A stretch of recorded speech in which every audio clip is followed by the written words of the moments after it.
into the position. It lets his light square bishop into the position, obviously, and he's going to be able to get rid of my light square bishop, because playing e5, you know, it does allow. I can't really stop him playing knight d5 and knight f4, which and you know, my light square bishop is quite a significant bishop. It's definitely my better bishop, so I don't really want to get rid of it. But having said that, especially if he plays d5 himself, I thought the position is going to be more knight friendly than bishop friendly, and also, you know, it's allowing my knight to come to c4. So I don't know, it's an interesting move. He's gonna, if he wants, he can have my light square bishop, and I'm gonna have a knight for it. And he does. He goes for that. He plays knight d5. So, to which I played knight c4, and he plays knight f4. So, you know, he's got my light square bishop, but I didn't think it was such a big deal. I thought, you know, the knight was worth it for it. The position's probably fairly equal. The computer thinks it's fairly equal, but I thought I'd made some progress. So I played queen d2, just watching out. There's no horrible sacks like queen knight or bishop sacks, but nothing works. Knight takes d3, queen takes d3, and now he actually played d5, which I was a bit surprised about, because it sort of entombs his bishop. You know, all of his pawns now are on light squares, so his bishop here becomes quite bad. And it never actually gets really back in the game. The alternative, I guess, was d takes e5 if it had gone this way. But again, in the game, the computer thinks this is still equal after d takes e5. But I thought I'd have a really nice position, because I'd just go knight takes, d takes, and I've just got a big space advantage. I like the look of this, because as well as the space advantage, I thought it was just a nice position for me to play. I thought probably, I don't know, try and control the d file, maybe try and get knight e4 in without having to double up, you know, double the pawns. And then I thought if I could occupy d6, you know, say if he goes bishop takes d6, try and recapture on d6 with a piece and just control that file. I thought it would be a nice position to play anyway. It probably is still equal, but I'm certainly not any worse. But he doesn't. He actually played d5 in this position, to which I played knight d2, and he goes bishop e7.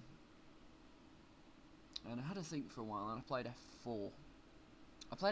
I mean, the main idea with f4, my biggest problem in this position, my bishop on f2 isn't very good, because a lot of my pawns are on dark squares, and they're fixed on dark squares. They're not mobile pawns.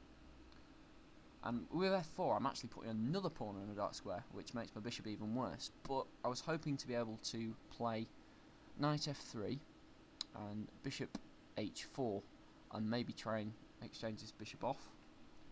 Because if I could exchange dark square bishops somehow, that'd be brilliant for me. I'd have a great position. Because, you know, all my two knights would be very good, and he'd have a bad bishop, and I've got a space advantage. I just thought it'd be a very nice position to play. And also with f4, the other, apart from the positional plan, I am actually threatening, if he doesn't do anything, say, for example, if he played queen b8, for example, I would just play f5, because then, you know, if he goes g takes f5, I can actually recapture with a knight, then e takes f5, queen takes f5, and, you know, this seemed really good for white, you know, king g8, and I can either recapture the knight straight away, or I could play moves like bishop g3, you know, maybe threatening e6, and yeah, that looks quite good for white. But he plays king g7 here. I just played g4. He plays king g7. Yeah, to stop f5 basically. I think he does need to stop f5. So I just carried on with the positional part of the plan, which was knight f3. You know, to try and control this h4 square. It's bringing another piece over to the king side. You know. Because in fact I've got e5 in. It's you know, I'm going to be going for some sort of a kingside attack most likely. He plays queen c8, and I played queen c2. Otherwise, with queen c8, he's threatening to play c4, which isn't that much of a threat, but it's a bit annoying. I think it does help him a little bit. You know, if he plays c4 right away. For example, you know, if I just carried on with my plan without playing queen c2, say if I just played queen e2, knight e2 straight away to play this bishop hit here, I think he does just play c4. then I've got to take it, and he'll recapture with either the pawn or the queen, and I think that helps him a bit. That's helped him a little bit anyway. So I play Queen C2 just to stop that, because now if he plays C4 I can just keep it closed with B4. So he plays Knight F8, which I didn't really see the point of, but he doesn't have that many moves. You know, this is the problem. He's got a lot of pieces still on the board, and he's struggling for space. So I did play Knight E2, ready to play Bishop here, and I think he should move his. I think he should just put his knight back to D7 or something, because I don't really think he should allow me to swap the dark square bishops off. But he played A5 very quickly. I think he'd actually missed Bishop H4. You know, I don't think he should allow me to play Bishop H4 and swap the dots, because now, you know, he can't get his bishop off this diagonal. But having said that, if he did play Knight D7, where's he going to go? Bishop F8, and that's a bit passive. So I don't know. Maybe it's just a bad position for him. I don't know. It's not a terrible position. He's not like losing or anything, but I don't know. I just think I'm getting a bit of an advantage now. So then, I played Bishop H4. That's what I've been playing for, and I thought I'd have a great position now. I was really starting to get happy now. To which he played Queen D7, and I took those dark square bishops off. So, you know, I've got rid of my worst minor piece for his dark square bishop. Then I did play G4, so I think I'm fully justified in pushing these kingside pawns, because the centre's completely blocked. It's never going to get open, and so flank play is quite optimal. He plays Rook G8, to which I played King H2. Just, trying to get some rooks on the G file.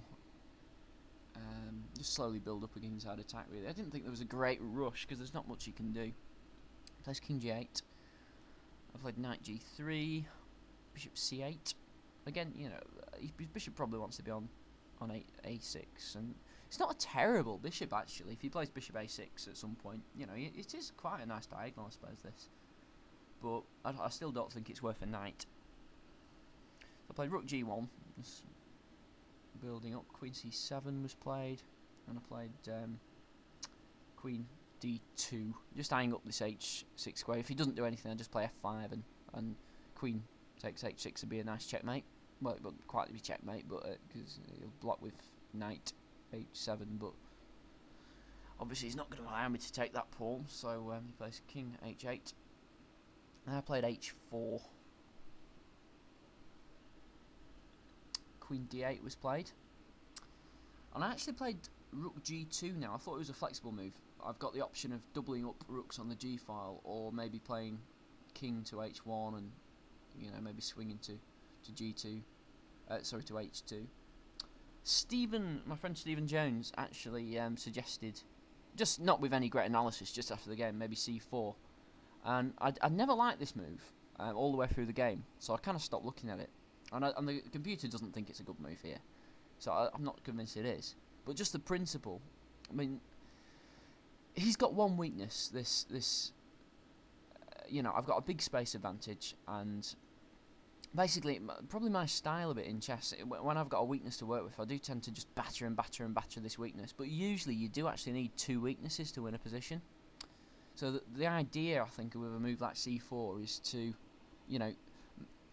go for the first weakness, make your opponent put all of his resources into blocking that, then open up a second weakness, because usually you do need two weaknesses to win. Whereas if you just go for one, try and exploit one weakness, usually your opponent's got enough to defend it. I mean, you'll never lose usually playing that sort of way, but sometimes you'd need to take a risk and open up something on the other side of the board. So C4 was quite an interesting idea. I think though he just plays Bishop B7, and I think it'll just. This is why I rejected it during the game, because I thought it just to help his bishop develop. But it's something I should. I think as I'm developing, I should try and pay attention to these ideas. Not just focus on hitting one weakness. Try and create two weaknesses. So I should have been putting more effort into thinking about these things. But I didn't. I didn't play C4. I played Rook G2, and he plays And now he played f6, which I don't actually think... I should probably mention the clock situation here. I've got about 6 minutes. He's got about 35 minutes. So he needs to do something.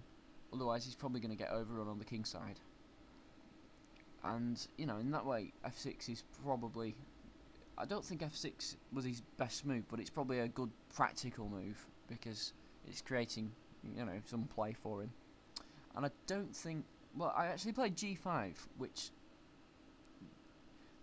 I thought I was going to get some nice outposts at first. But maybe it wasn't the best move. The computer thinks g5 was the best move, so... He goes h takes g5, and now I really wish I'd played e takes f6. I actually played h takes, but I really wish I'd gone down this line, e takes f6, and then he's got to play queen takes f6, to which I'll probably play h takes g5, queen e7, rook h1, and I think this is a bit better than how the game went. You know, I can maybe get a knight in the position, and you know, this would have been a bit of practical try, I think.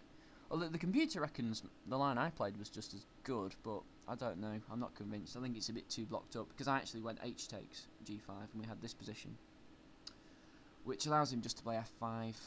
And now, you know, I've got the h file, but I don't think it's enough to win.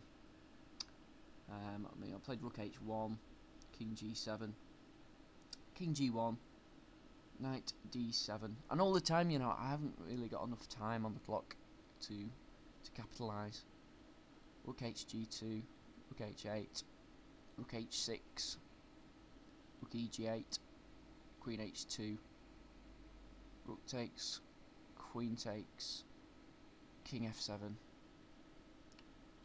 queen h7 check, rook g7, and now I think I had 4 minutes versus his 30 minutes, and I couldn't see a breakthrough. I don't think this is winning. Or if it is winning, okay, I've got a huge space advantage, but I could just see. I mean, I've actually played queen h8, which, and you know, if he swaps off and the pair of rooks come, he can either swap off the rooks or not. But I think in a minor piece ending, it's going to be hard to win. He's got, if you look at his pawn structure, he's only got the backward pawn on there. There's not really anything for me to hit, and in 4 minutes, I think I'm just going to lose on time, because. In the minor piece ending, so I actually offered a draw, which was accepted. So a bit of a shame. I should have won that, I think. But anyway, draw against Ian Campbell. He's a very strong player, so it wasn't a terrible result. And actually, myself and Stephen between us now haven't lost a game in the last 30 long player games, which, you know, is quite we're on quite. I'm sure it's not going to last too much longer. One of us is going to lose the game, but it just keeps the momentum going. Anyway, well, thanks very much for watching. Hope you enjoyed it. I'll try and post 1 or 2 more of these videos soon, when I get the time, when I'm not working. And I'd appreciate any questions you have on YouTube. Thanks very much.